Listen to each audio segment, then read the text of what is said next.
여러분 안녕하세요. 서정표입니다. MBN 나는 정치인이다. 이번 시간에는요. 5선 중진이자 이 친명교의 자장이라는 수식어가 항상 따라다니는 분이십니다. 더불어민주당의 정성호 의원님 모셨습니다. 안녕하세요. 네, 안녕하십니까. 네, 나와주셔서 감사드립니다. 네, 고맙습니다. 네. 요즘 많이 바쁘실 텐데. 네.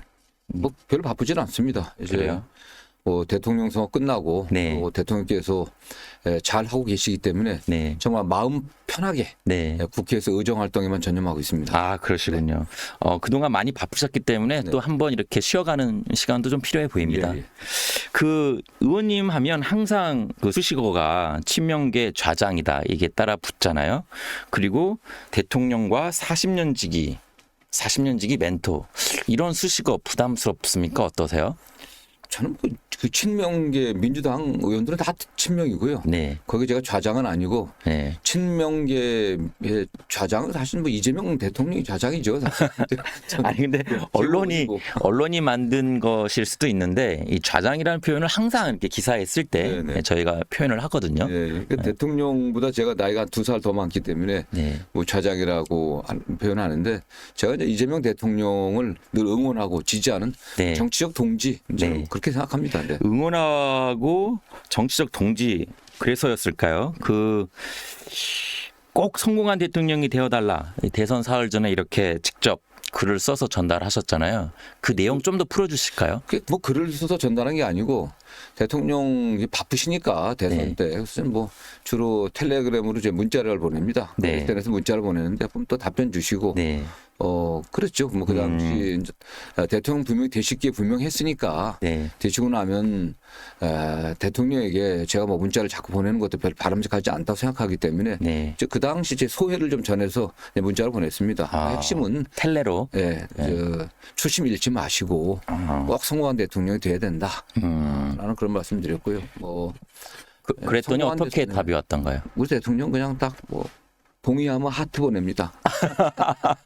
그럼 하트 보내셨어요? 네, 뭐 그렇게 기억나는데 어쨌든 그래서 내용은 성공한 대통령이 되는 건 다른 게 아니다. 초심 잃지 않는 거고 네.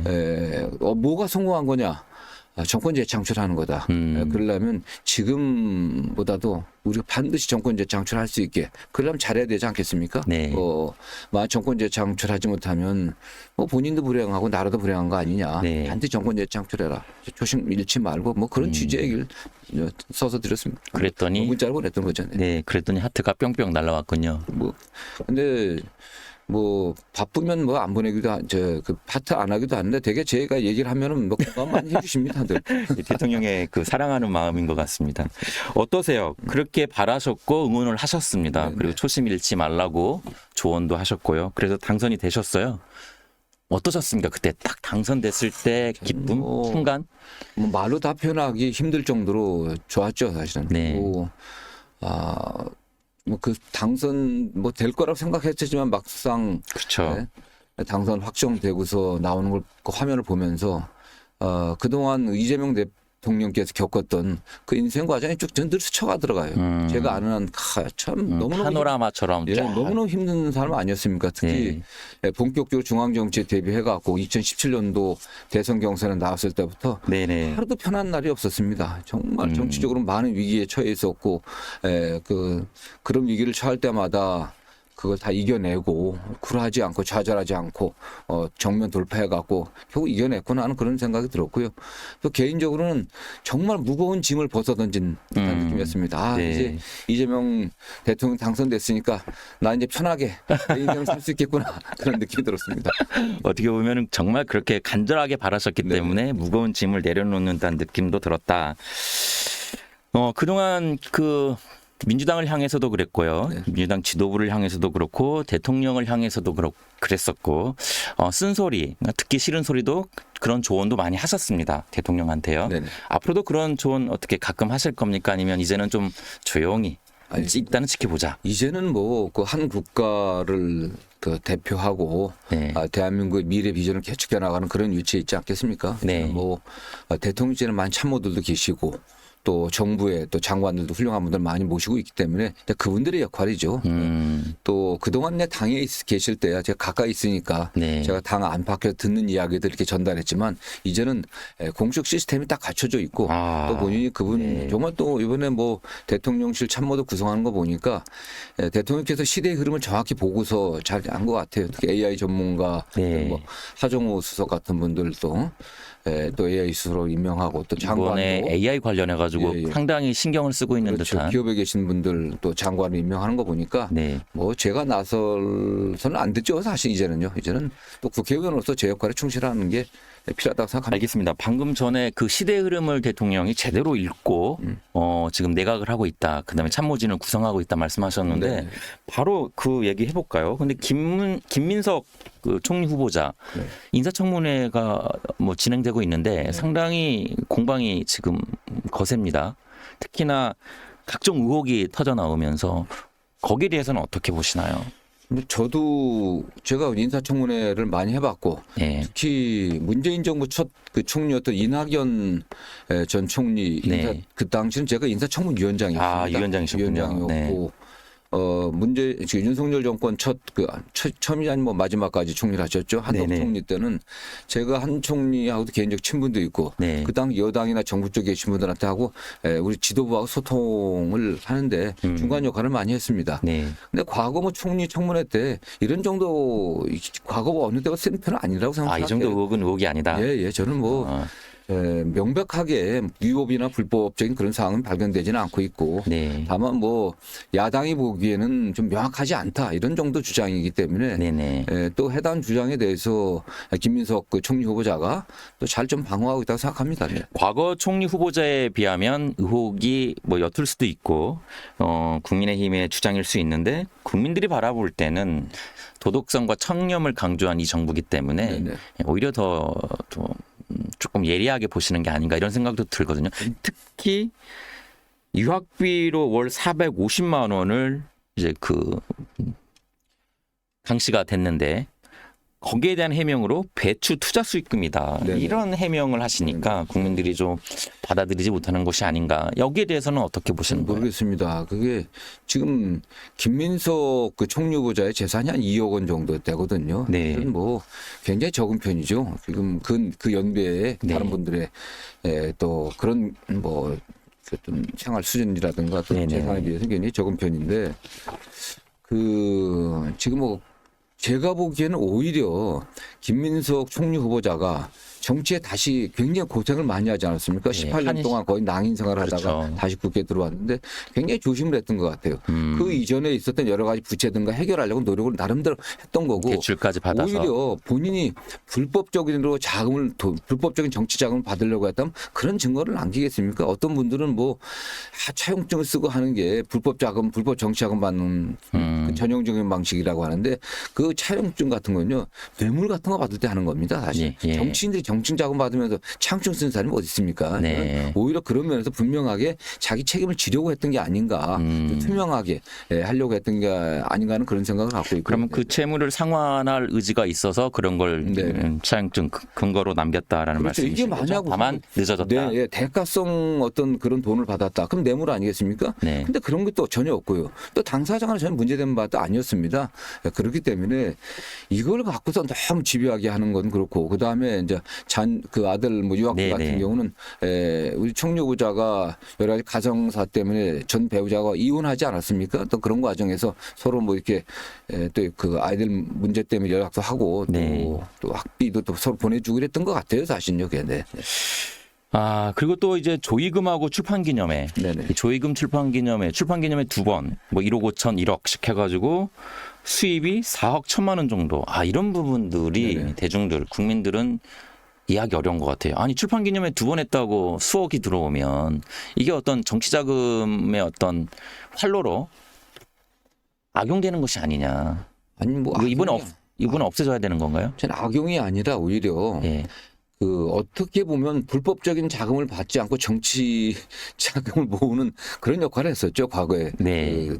저 출판기념회가 네. 출판기념회 하게 되면은 뭐 되게 그냥 봉투도 주고 책을 그대로 한 권 사갖고 한 값 주고 이러지는 않았거든요. 네. 그러나 이제 국민들이 이게 좋아 보이지 않는다 해갖고 제도 개선을 하려고 했지만 제도적으로 바꾸지 못했습니다. 맞습니다. 그래서 대개 의원들이 출판기념회를 하질 않았는데 네. 또 정치를 또 다시 하려는 분들 또 정치 활동 여러 개 또 자금 필요한 거 아니겠습니까? 그래서 출판기념회를 하고 또 후원하는 분들이 좀 이렇게 후원을 좀 더 책값보다 더 하는 경우가 많이 있었죠, 사실. 그래도 이번을 계기로 해가지고 좀 정치권에서 국회에서 이런 출판 기념회 같은 것을 좀 더 합법적 양성화할 수 있는 방안들이 좀 나와야 되지 않을까? 저는 오히려 지금 저희가 미국의 선거를 보면 알지 않습니까? 트럼프 대통령이나 미국의 상하원 그 의원 선거를 보면 거의 정치 자금이 거의 무한대로 여기는 한국이니까요. 네, 무한대로 아니 미국도 마찬가지입니다. 저는 네. 그렇기 때문에 지금 국회의원들이 정치 자금을 투명하게 조달할 수 있는 방법이 굉장히 제한되어 있습니다. 네네네. 대한민국처럼 이게 제한된 나라 없습니다. 그렇기 때문에 이런 면에서 국회의원들이 투명하게 정치를 할 수 있도록 정치자금법을 종합적으로 손봐야 될 필요가 있는 게 아닌가. 네네. 그러면서 동시에 출판기념회 통해 갖고 정치자금 조달하는 이런 관행들이 좀 없어지는 게 좋겠죠, 사실. 알겠습니다. 향후 이런 부분들이 좀 개선이 됐으면 네네, 예. 바람을 국민들은 가질 것 같아요. 네네, 예. 그러면은 이제 뭐 지금 상황에서 계속 여론이 안 좋아지고 있는 건 맞는데 네네. 이런 상황에서 자진 사퇴 가능성, 낙마 뭐 이건 어떻게 보세요? 아니면 그냥 계속 가실 거라고 보실까요? 일부 뭐 국민들 눈높이 안 맞는 점이 있다고 저는 생각합니다. 그러나 네. 지금 국가적인 위기 상황 아니겠습니까? 경제가 굉장히 위기 상황이고 현안들이 굉장히 많잖아요. 이런 면에서 총리 역할이라고 하는 게 대통령 보좌해갖고 내각 행정부 전체를 통할하는 네. 그런 위치에 있는 거 아니겠습니까? 그다음에 지금 인수위도 없이 출범했거든요. 맞습니다. 그 강요들 간의 어쨌든 의견들도 조율해야 되고 또 대통령 참모들과의 어쨌든 여러 의견도 조율해야 되는 걸 이런 기본적인 책임을 총리가 져야 되는데 저는 김민석 후보만한 후보는 찾기가 어렵지 않은가 생각이 듭니다. 네. 대통령하고 호흡이 맞아야 되지 않습니까? 또 대통령의 국정 철학 또 이 현 정부의 국정 과제에 대한 분명한 인식이 있어야 되는 거거든요. 이해도. 그럼 이제 그렇기 때문에 저는 국민들께서 조금 뭐 눈높이 안 맞는 거 아니냐 이런 생각이 들 수도 있다고 생각합니다. 그러나 이제 계속 반복되는 말씀이지만 명백한 위법이나 불법 사항이 발견된 건 아니거든요. 네네. 돈을 받아갖고 본인이 대가성 있는 다른 행위를 한 건 아니기 때문에 저는 그건 단지 의혹만 갖고 총리를 낙마시키는 거는 저는 현 상황에 안 맞는 게 아닌가. 지금 굉장히 지금 현안들이 많지 않습니까? 이걸 해결하는 데는 국민들이 이해를 해 주셨으면 또 야당도 국정 발목 잡기보다는 적극적인 협력을 해갖고 총리가 일할 수 있게 위기를 극복하는 데 좀 앞장설 수 있게 좀 해주셨으면 하는 그런 바람입니다. 네. 예, 아무튼 상황을 좀 지켜보자면 의혹은 있지만 불법이라고 하기까지는 아니니까 이 상황을 빨리 정리하고 다음 단계로 넘어갔으면 좋겠다. 뭐 그런 말씀이신 것 같습니다. 장관 11명도 발표가 됐어요. 네네네. 여기에 대해서 또 의원님의 생각을 듣지 않을 수가 없습니다. 네네. 일단 총평을 해주신다면요. 장관 11명.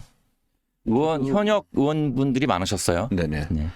저는 뭐 전체적으로 매우 잘한 인사가 아닌가. 또 현역 의원들이 가게 된 거는 대통령께서 당의 당대표로 한 3년 가까이 일하지 않았습니까? 그러면서 의원들의 어떤 능력이라든가 또 네. 각자 의원들이 갖고 있는 정치적 목표 또는 비전들을 잘 알고 계시거든요.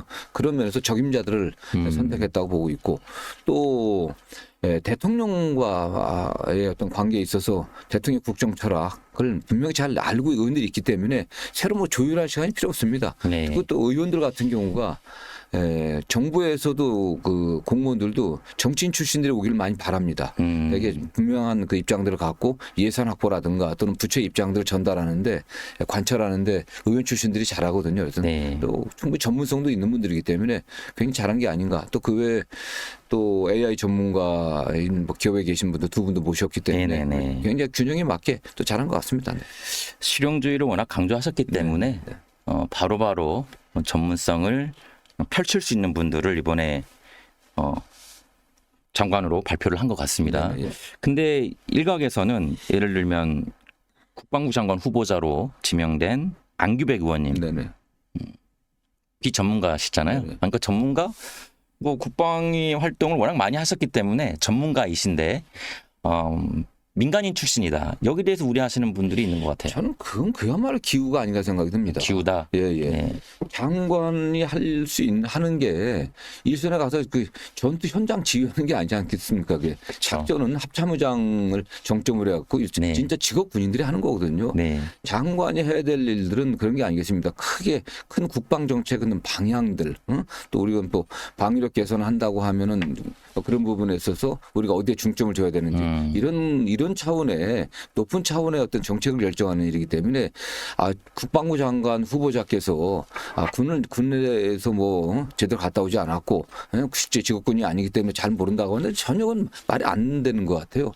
뭐 다른 나라 특히 일본 같은 경우는 제가 알고 일본의 그 방위청 장관 같은 경우는 군 출신들이 제가 알기로는 거의 없습니다. 군 출신이 방위청장을 한 경우가 제가 알기로는 거의 없었어요. 다 그냥 국회의원들 중에서 특히 여성도 있었고요. 네. 네네. 그렇기 때문에 그건 일각에서 군인 뭐 직업군인 출신이 아니었는 게 좀 걱정된다고 하는 건 잘못된 거다. 네. 오히려 일선의 전투나 작전들 이런 거 지휘하는 거는 그 직업군들이 하면 되는 거거든요. 그다음에 합참의장이 있고 각군 참모총장 있지 않겠습니까? 네. 그걸 통해 갖고 군령권 행사하면 되는 거기 때문에 장관으로서 굉장히 그 안규백 저도 국방위 한 2년 같이 있었는데 네. 오히려 전문성이 있습니다. 네. 그래서 큰 흐름들 어쨌든 국방력을 강화하는 데서 어떤 방향으로 가야 되는 건지 이런 것에 대한 전문성이 상당히 있죠. 그럼 제가 이렇게 한번 여쭤볼까요? 이게 지금 많이들 우려하는 이유가 61년 5.16 쿠데타 이후에 64년 만에 민간인이 장관이 되는 것이다. 네네. 과연 전문성 잘할 수 있을까라는 건데 이런 어떤 우려를 불식시키기 위해서는 안규백 후보자가 장관이 됐을 때 국방부를 이제 뭐 이끌 때요. 어떤 모습을 보여주고 안심시켜야 국민들이 받아들이지 않겠습니까? 어떤 부분에 좀 더 주력해야 된다고 우선 보시나요? 안규백 국방부 장관의 가장 큰 첫 번째 임무는요. 네. 지난해 12월 3일 네. 윤석열 대통령의 비상계엄에 동원됐던 군인들 있지 않습니까? 사실은 그 비상계엄의 핵심적인 그 사항들은 군 동원이거든요. 예. 또 비상계엄을 실질적으로 주도했던 게 국방부 장관이었습니다. 국방부 장관이 산하 군사령관들 뭐 방첩사 뭐 거기서 시작이 됐죠. 그렇지 않겠습니까? 방첩사를 네. 필두로 해갖고서 뭐 그다음에 또 일시 병력 그 당시 병력 동원은 뭐 특전사 뭐 그다음에 정보사까지 다 동원했지 않습니까? 네. 어떻게 군 지휘관들이 거기에 관여를 했고 했는지 이런 그 어떤 과정을 통해서 국방부 장관이 대통령으로 하여금 비상계엄을 하게 만들었고 하는 그런 전후 맥락들, 그 배경들, 군 지휘관들이 어떻게 거기에 참여해갖고 어느 정도까지 관여할 게 논의가 됐는지 이런 것들을 밝혀낸 게 시급할 겁니다. 그 전제로서 장관에 된다고 하면 정말 국가에 대한 충성심이 있고 국민을 지키려고 하는 국방 본연의 임무에 그런 관련된 투철한 사명감이 있는 그런 어떤 군 인사를 해야 될 것으로 좀 보고 있고요. 네. 그리고 지금 뭐 어쨌든 새롭게 전장 환경들이 지금 많이 바뀌어가고 있지 않습니까? 지금 뭐 우크라이나 러시아 전쟁, 이란 네. 또 이스라엘 전쟁 과정에서 나오는 것처럼 대한민국 그 방위력 개선, 네. 국방력 개선의 방향들을 어떻게 잡을 건지 저는 그런 거에 대해서 이거 엄청난 숙제 아닙니까? 저는 그 면에서는 오히려 직업군인보다 더 네. 안목이 있다고 생각합니다. 네. 뭐 안규백 의원님 후보자께서는 워낙 뭐 추진력이 있는 걸로 네네. 많이들 뭐 인식하고 있으니까요. 또 한 분의 이번에 장관 발표에 약간의 고개를 갸우뚱하는 분이 계시죠. 바로 송미령 농림축산식품부 장관인데 유임이 되셨어요. 네네. 어떻게 보셨습니까?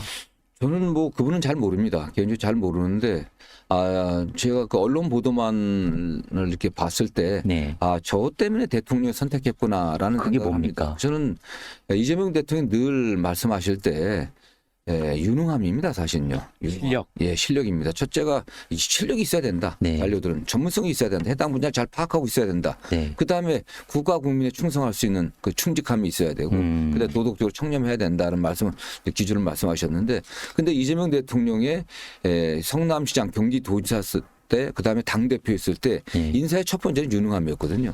그런데 그 면에서 송 장관이 눈에 띈 게 아닌가 생각이 듭니다. 왜냐하면 이분은 뭐 농업 전문가입니다. 그러니까 공무원으로서 농업 관련 연구를 계속해왔던 분인데 네. 그런 면에서 발탁이 돼갖고 전 정부에서 장관이 됐는데 지금 현안에 관련해갖고 현안에 관련해서 국무회의가 지금 열릴 때 그 현안에 관해서 자기 목소리를 분명히 냈던 것 같아요. 네. 전 정권에서 임명한 장관들이 새로운 대통령 앞에서 무슨 말씀들 하겠습니까? 그냥 형식적인 보고만 하고 입방 가만히 있는데 네.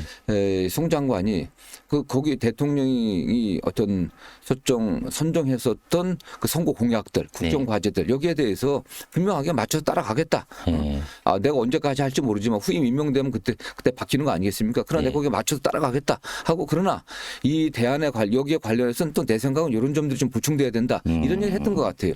예. 확실한 전문성을 읽었다는 거네요. 예, 그 생각은 다를 수 있지만. 예, 그 장관이니까 대통령과 다르게 갈 수는 없지 않겠습니까? 예. 그분이 뭐 소위 농업사업법이라고 하는 양곡관리법들, 뭐 농업안정법들 다 반대를 했었잖아요. 반대했는데 그건 뭐 당이 반대하고 여당이 반대하고 대통령이 반대하니까 반대할 수밖에 없었다고 저는 이해를 합니다. 네. 그런데 대통령이 바뀌어서 지금 이재명 대통령 내 생각은 이렇다고 얘기를 하니까 맞습니다. 그럼 대통령도 따라가겠습니다. 다만 요건 이런 정도로 좀 대안을 갖고 하는 게 좋지 않겠냐 이렇게 얘기를 했던 것 같아요. 양곡관리법 관련해 갖고 철학이 다른데 전문성, 실력이 보인다고 해가지고 기용하는 것 자체는 엄청난 그 리더십이 저는 이게 뭐 있거든요. 법안의 문제는 법학 거부권이면 철학의 문제가 아닌 것 같아요. 그냥. 네, 그거는 오히려 농정의 큰 방향에 있어서 뭐 다른 건 아니거든요. 네. 그래서 이제 뭐 검은 고양이든 하얀 고양이든 실력만 있으면 쥐만 잘 잡으면 된다. 뭐 그런 상황인 건데 많은 분들이 어떻게 거부권을 행사했던 반대를 했던 그 장관을 다시 기용할 수 있을까? 이 포용이라고 봐도 되나요? 저는 포용이라기보다도 네. 조금 전에 말씀드린 것처럼 장관이 거부권 행사하는 건 사실은 아무 권한이 없습니다. 네. 장관은 자기 의견을 낼 뿐인 거죠. 근데 의견을 내면 그 당시 여당의 입장들, 그 대통령이 이미 입장을 밝혔기 때문에 여당에서 그 거부권 행사를 건의한 거 아니겠습니까? 대통령이 하겠다고 한 상황에서 장관이 내가 그냥 사표 내기 전에는 나는 거부권 행사는 안 된다 이런 얘기를 할 수 없는 거 아니겠습니까? 네네. 어떤 장관도 네네. 저는 그렇게 이해를 하고요.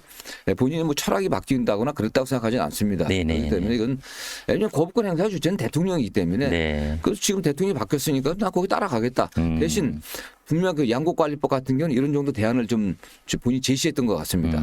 그거에 대해서 저런 정도 정권이 바뀌었는데 자기를 임명하지 않고 새로운 대통령에 대해서도 자기 목소리를 내는 네네네. 그런 부분을 좀 높이 평가한 게 아닌가라는 생각이 듭니다. 조직에서는 또 그렇게 다른 생각을 내면서 어떤 더 나은 결과를 도출하는 것이 더 중요할 수도 있으니까요. 네네. 파격적인 결정이어가지고 제가 질문을 한번 해봤습니다. 의원님도 경제부총리, 기재부 장관, 뭐 물망이 항상 오르고 있는데요. 전혀 단 한 번도 기재부 장관을 희망한다는 의사표시를 한 적이 없습니다. 그럼 다만 언론에서만? 제가 물어보니까 정부에 계신 분들이 네. 제가 이제 기재위원장을 하고 기재위를 여러 번 했거든요. 그렇게 또 예산결산 적임자다. 특별위원장도 하고 네. 기재위원장, 예결위원장 하고 네. 또 제가 원만한 편이거든요. 어떻게?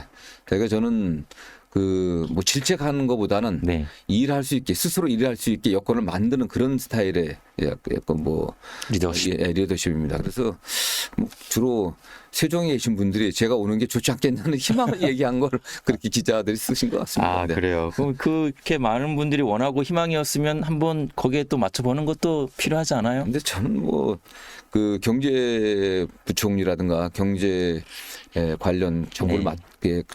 정부에 가서 그 네. 경제 관련 일을 하려고 하면 좀 전문성이 좀 있어야 되거든요. 그럼 또 잘 알고 그래야 되는데 겸손하신 말씀이십니다. 저는 뭐 그런 정도의 전문성은 없습니다. 네. 상당히 겸손하신 말씀하신 것 같고요. 네. 화제를 약간 좀 바꿔가지고 네.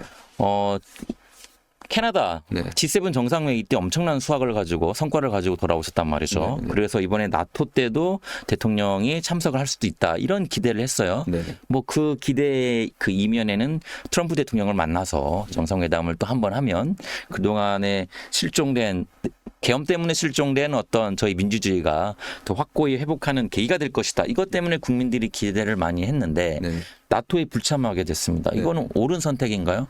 저는 뭐 옳다 그러다 잘한 선택인가요? 잘했다고 생각합니다. 왜죠? 뭐 트럼프 대통령도 가지 않는 걸로 지금 결정을 하지 않았습니까? 그게 뭐 가장 중요한 것 같아요.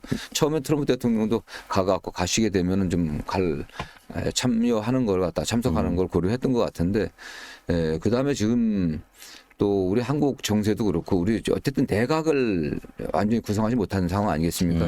내치를 해야 된다. 예, 그런 측면도 있고 가서 물론 저는 개인적으로는요 대선 전에 G7하고 나토 가는 게 좋겠다. 그래서 되자마자 준비를 하는 게 좋겠다는 그런 조언을 했었습니다. 대선 전에? 네, 대선 전에. 대선 전에 네. 분명히 전 승리한다. 네. 승리하기 위한 가장 큰 현안이 외교 현안이 네. G7 참석과 나토 참석이다. 그래서 참석하는 게 좋겠다고 했고, 어떤 G7은 참석을 하지 않았습니까? 네네. 근데 나토도 저는 뭐 서방의 어쨌든 군사동맹 체 아니겠습니까? 그래서 거기에 참석을 하는 게 국민들에게 좀 안정감을 높이는 데 도움이 된다고 생각을 했는데 지금 거기에 이제 참석 초청을 받은 분 중에 핵심적인 게 트럼프 대통령도 그렇고 맞습니다. 인도 태평양 지역의 4개국 아니지 않습니까? 네. 일본, 한국, 호주, 뉴질랜드 여기 회동을 하려고 했었는데 미국도 안 하는 걸 결정을 했거든요. 그런 상황에서 굳이 더군다나 일본 총리도 안 간다고 하고 호주 총리도 안 간다고 하는 상황에서 이 대통령만 갈 그런 필요성이 좀 떨어졌다고 좀 보고 있고요. 네네.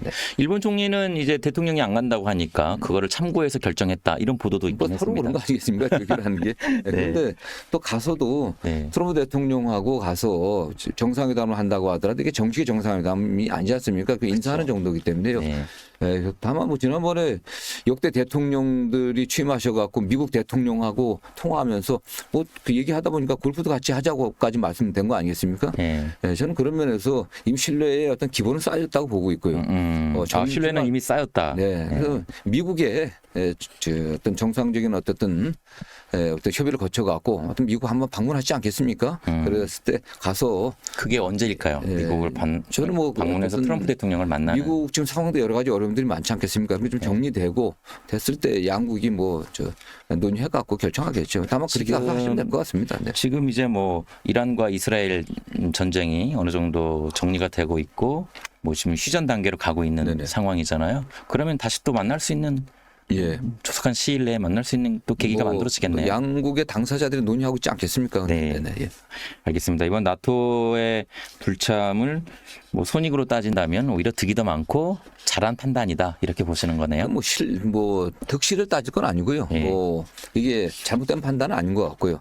또 어쨌든 가서 또 새롭게 어쨌든 유럽의 나토 정상들하고 인사하는 건 좋은 거겠지만 또 국내적인 여러 가지 현안들이 많이 있지 않습니까? 또 국제적으로 예민한 상황이니까 일단 안 가신 것도 잘한 것 같다는 생각이 듭니다. 네. 알겠습니다. 지금 대통령 취임한 지 한 20일 좀 넘었어요. 그죠? 네. 근데 지금 경제가 어느 정도 활기를 띠고 있다고 봐야 되나요? 코스피도 3천을 찍었잖아요. 네. 이런 상황 긍정적으로 보시는 거잖아요. 신호가. 그럼요. 네. 지금 코스피 3천 찍은 게 제가 알기로는 3년 5개월 만일 겁니다. 네. 그 최고점 도달한 게 3년 5개월 만인데 역시 국민들 이재명 대통령에 대한 어떤 기대 이런 거 있고 지난 6개월 동안 가장 큰 문제가 그 정치적 불확실성 아니었겠습니까? 그렇죠. 불확실성이 제거되니까 예측 가능성이 높아지니까 시장에서 반응하는 것 같고요. 특히 이재명 대통령이 경제에 대해서 상당히 식견이 있다. 특히 본인이 또 임기 끝날 때쯤에는 코스피 5천 도달하겠다 이런 공약도 말씀도 하지 않았습니까? 네. 거기에 대한 기대가 있고요. 그 시기가 빨라질 수도 있나요? 저는 모르겠습니다. 어쨌든 국제적인 어떤 상황들, 국제 경제 상황도 중요할 것 같은데 성남시장 경기도지사였을 때 시장으로서 도지사로서 정말 탁월한 평가를 받았지 않습니까? 엄청난 성과들을 냈었거든요. 그걸 아는 분들이 기대를 하는 겁니다. 이재명 대통령이 이재명이면 한다, 할 거다라는 믿음이 있는 거죠. 그리고 어떤 분들은 그 내용이 좀 없다고 얘기를 하지만 가장 빨리 여야 회담을 시작했었고 그 정치적 안정을 도모하기 위한 거 아니겠습니까? 그다음에 가장 빨리 역대 대통령 중에서 또 그 5대 그 대기업 총수들하고 또 회동이 있었지 않습니까? 그렇죠. 이런 것들이 저는 기업에다도 상당히 시그널을 좋은 신호를 주고 있다고 좀 보고 있고요. 기업에서도 정말 우리가 정치권에서 어쨌든 불안하게 만드는 거거든요. 입법이나 예산이라든가 이런 관련해 갖고 불안정하게 하지 않고 기업이 예측 가능하게 투자하려면 예측 가능성이 높아야 되는데 그런 예측 가능하게 할 것 같다라는 믿음을 준 것 같아요. 네. 이제 그 불확실성을 말씀하신 대로 제거를 하고 예측 가능하게 하는 지금의 어떤 20일간에 보여준 것들이 지금 현재 경제 활기를 띠는 이런 상황으로까지 가고 있다는 그렇습니다. 것이잖아요. 네네.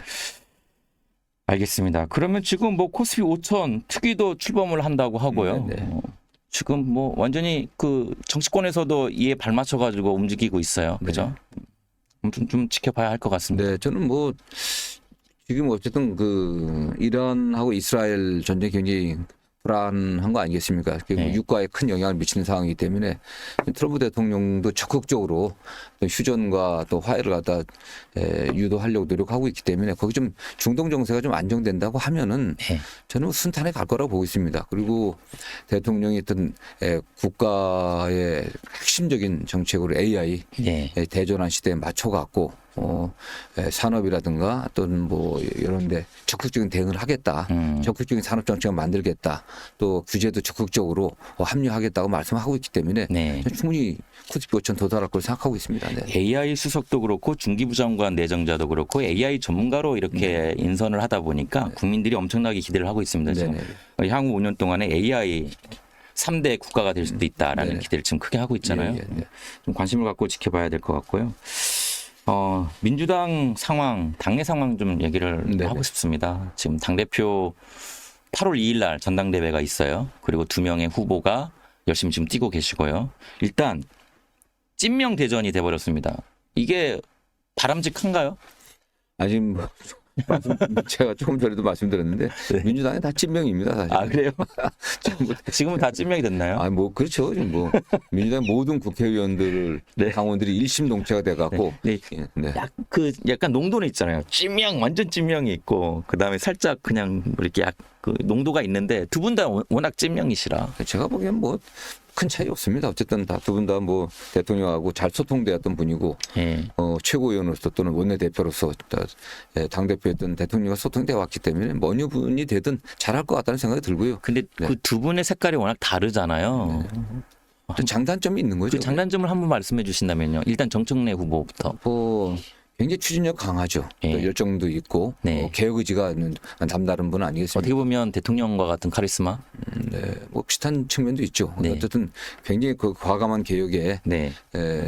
어떤 적임이라고 볼 수도 있는 분이고요. 그다음에 박찬대 저 후보도 원내대표 시절 정말 또 추진력 있는 모습들을 많이 보였거든요. 또 네. 그러면서도 또 적극적으로 대화의 장을 또 잘 만들어내는 또 그런 장점도 있습니다. 그래서 두 분이 뭐 저는 뭐 비슷하고 또 대통령과 잘 소통될 거기 때문에 좀 대통령과의 소통 관계 이걸 기반으로 해갖고 또 야당과 소통해야 되지 않겠습니까? 네. 저는 다 두 분 일각에서는 뭐 정청래 후보가 야당과 소통에서는 박찬대 후보보다는 좀 조금 부족한 게 아니야 하는데 저는 그렇지 않다고 생각해요. 오히려 좀 반대로 생각했는데요. 네. 네. 그래서 정청래 우리 법사위원장이 굉장히 또 유연합니다. 사실입니다. 상황 판단도 잘하는 분이기 때문에 네. 잘할 거로 보고 있습니다. 아, 그래요. 한 명은 강하고 한 명은 부드럽고 네네. 또 한 명은 뭐 두 분 다 추진력 강하시지만 한 명은 좀 세게 가실 것 같고 한 명은 좀 이렇게 유하게 부드럽게 갈 것 같고 이런 인식이 있거든요. 그런데 중요한 거는 이제 국민의힘과 어떻게 소통을 하고 대화를 하고 그다음에 협치를 해서 정부를 잘 어떤 보좌할 수 있느냐 이런 당대표가 누가 되느냐 이거 네. 중요한 관심인데 네, 그럼- 거기에 대해서는 어떻게 아니, 저는 그런 면에서 두 분 다 장점이 있고요. 박찬대 원내대표 같은 경우도 물론 우리 그 당시 야당이었거든요. 네. 야당이었기 때문에 강하게 할 수밖에 없었고 여당에서 또 대통령이 야당 대표를 구속시키려고 뭐 수백 번 압수수색하고 하는 그런 상황 아니었겠습니까? 그런 상황에서 세게 할 수밖에 없었는데 또 지금 여당이 됐지 않겠습니까? 충분히 뭐 원래 박찬대 대표 굉장히 유연하면서도 또 잘 그 대화를 이끌어가는 분이거든요. 아 원내대표 때 정말 많은 걸 보여주셨죠. 네네. 그래서 잘할 거라고 보고 있고 또 정청래 후보도 마찬가지고 야당 법사위원장으로서는 또 강한 모습을 보일 수밖에 없었죠 사실요. 또 적극적인 지지자들의 요구가 있었기 때문에 네. 그럼 또 대표가 되신다면 두 분 다 강점이 많습니다. 지금 뭐 민주당 상황이 그렇게 안 좋은 상황, 위기가 아니기 때문에 어느 분이 되셔도 네. 잘 하실 수 있다는 말씀으로 네네. 받아드리겠습니다. 두 후보 모두 지금 검찰 개혁 뭐 세게 하실 것 같고요. 사법, 언론 뭐 마찬가지잖아요. 네네. 어떤 게 가장 우선입니까? 저는 뭐 일단 언론 개혁은 그건 아니고. 아닌 네. 것 같고요. 네. 언론 개혁. 네, 지금 뭐 거기 들어가 있지도 않고 다만 뭐 방송관계법 개정 문제가 네. 있는데 여야 잘 타협해갖고 할 것으로 보고 있습니다. 네.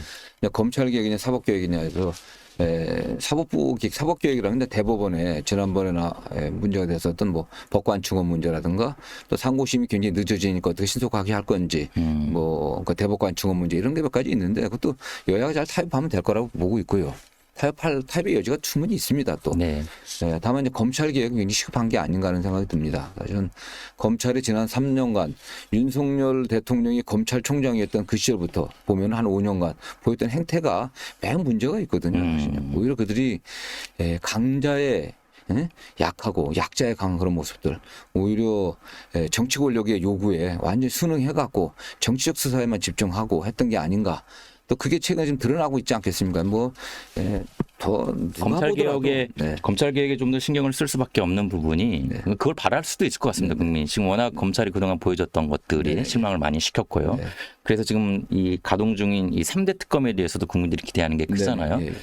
어떻게 보면 그러면 내년 봄이나 이때쯤 특검 수사가 다 마무리되면 검찰 개혁도 마찬가지고요. 검찰 개혁은 특검은 특검대로 수사를 하고 검찰 개혁이 해서 검찰 개혁한다고 해고 하루 아침에 끝나는 게 아니지 않겠습니까? 만약 지금 민주당의 기본적인 방향인 수사와 기소의 분리 문제, 또 대통령 공약이기도 하죠. 그래서 그러려고 하면 바로 할 수 있는 건 아니거든요. 그게 왜냐하면 수사 기소 분리 과정에 있어서 국가의 어떤 부패 수사 역량이 떨어져서는 안 되지 않겠습니까? 줄어들어서는 안 되는 거거든요. 국가의 수사 역량은 잘 보존이 돼야 됩니다. 국민들을 위해 갖고.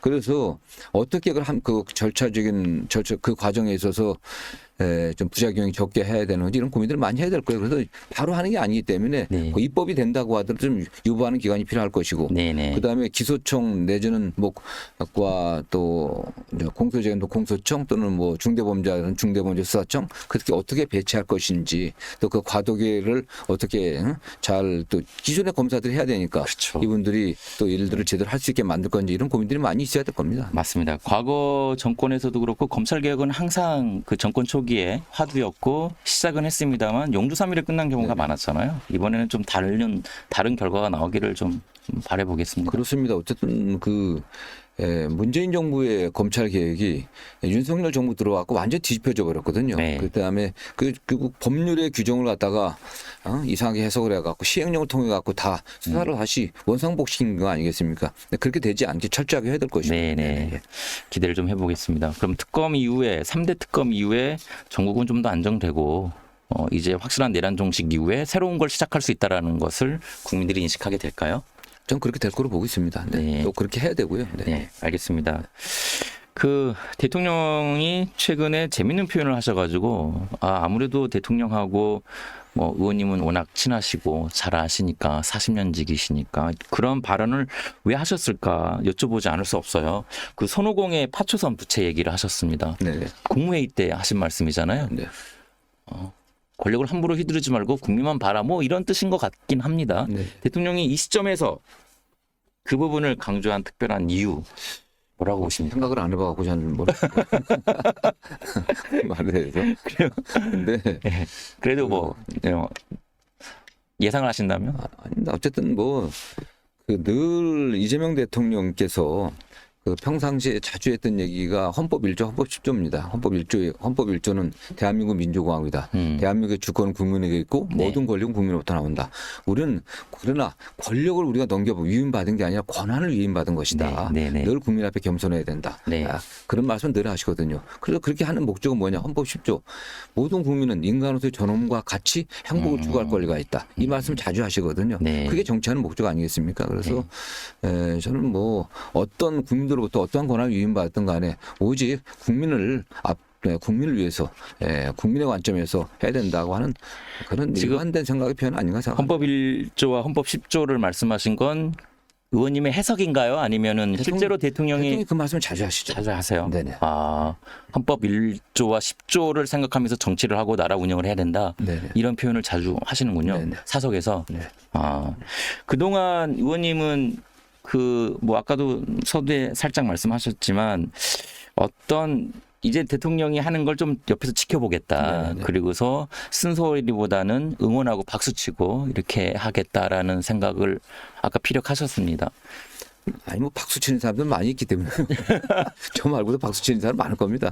저는 박수는 안 칠 거고요. 다만 흔히들 이제 제가 대통령과 가장 가까운 사람이라고 얘기들 많이 합니다. 많이 하기 때문에 그렇다고 제가 지금 정부의 시스템이 있고 대통령 참모들이 있는데 제가 나서 갖고 이래라 저래라 할 수는 없는 거 아니겠습니까? 다만 그 정부 안에 돌아가는 여러 가지들 뭐 그 내각이라든가 대통령실 주변에 관련해 갖고 꼭 본인이 알아야 될 사실들, 그건 누구도 얘기하지 않을 것 같은 일들이 있다고 하면 그건 제가 전달해야겠죠, 사실은. 네네. 네네. 의원님을 모셔놓고 자꾸 당내 상황 여쭤봤고요. 제가 그다음에 대통령 인선 여쭤봤고 40년 지기 뭐 이런 내용만 해서 정말 죄송합니다. 근데 워낙 대통령을 잘 아시고 또 이 정부가 성공하기를 그 누구보다 바라시기 때문에 제가 여쭤본 거였어요. 자, 그러면 이재명 정부가 앞으로 어떻게 되길 바라시는지 저희 MBN 시청자 구독자분들에게 한 말씀 해주신다면.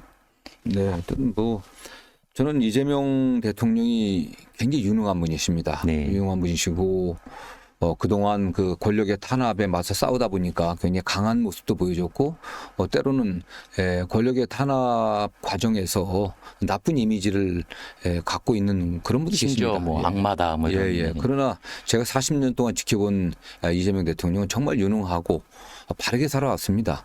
이재명 대통령의 삶 자체가 그 절망에서 희망을 만들어 온 드라마 같은 삶 아니겠습니까? 네. 소년공에서 대통령까지. 네. 그 과정에서 단 한순간도 편안한 날이 없었습니다. 네. 그럼에도 불구하고 이재명 대통령이 좌절하지 않았고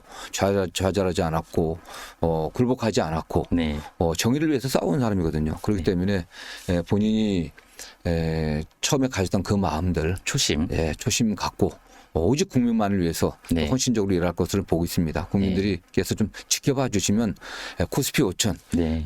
모든 국민이 행복한 나라 꼭 만들어낼 수 있도록 저도 함께 하겠습니다. 네, 알겠습니다. 나중에 그 대통령 취임 1년 됐을 때, 1주년 됐을 때, 대통령 초심 잃지 않고 잘하고 계십니다라고 만약 그런 문자를 보내면 또 하트 뿅뿅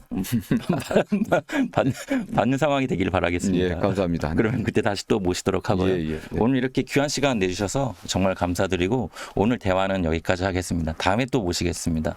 오늘 정말 감사드립니다. 네, 고맙습니다. 네.